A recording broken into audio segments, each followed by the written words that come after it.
លោកគ្រូចង់ទៅនៅផ្ទះថ្មីខ្ញុំបានសួរទៅសមាជិកក្រុមប្រឹក្សាឃុំសង្កាត់ហើយជាបងប្អូនក្រុមប្រឹក្សាឃុំសង្កាត់មិនភ្លេចទេខ្ញុំសួរពួកយើងចង់ទៅផ្ទះថ្មីឬក៏ទៅខ្ចីទៅជួលផ្ទះគេនៅសំឡេងលើសលប់ 100% លោកគ្រូចង់ទៅនៅផ្ទះថ្មីឥឡូវផ្ទះថ្មីមកដល់ហើយអញ្ចឹងស្របទៅនឹងអ្វីដែលក្រុមប្រឹក្សាឃុំគាត់ចង់បានណាកាលហ្នឹងបាទឥឡូវនេះផ្ទះថ្មីមកដល់ហើយយើងនឹងរងចាំទទួលស្វាគមន៍អញ្ចឹងសូមស្វាគមន៍អរគុណហើយយើងបើមិនហ៊ានចេញមុខយើងជួយធ្វើការពីក្រោយទៅក្រុមប្រឹក្សា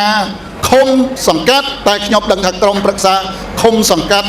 ស្ទើរតែ 100% ហើយ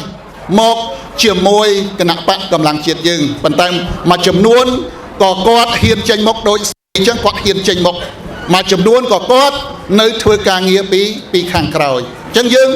យើងរងចាំទទួលគ្រប់នៅវត្តមានរបស់អស់លោកស្រីដូច្នេះគ្រាន់តែចង់បញ្ជាក់ថាគណៈបក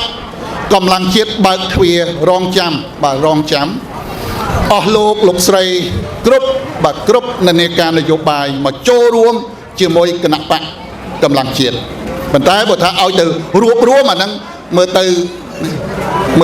មនុស្សរួចទេប៉ុន្តែបើមកចូលរួមអាហ្នឹងវាជាការល្អណាជាការល្អបាទមកនៅជាមួយហើយវាស្របទៅនឹងប្រជាពលរដ្ឋចង់បានស្របទៅនឹងក្រុមប្រឹក្សាឃុំសង្កាត់ចង់បាន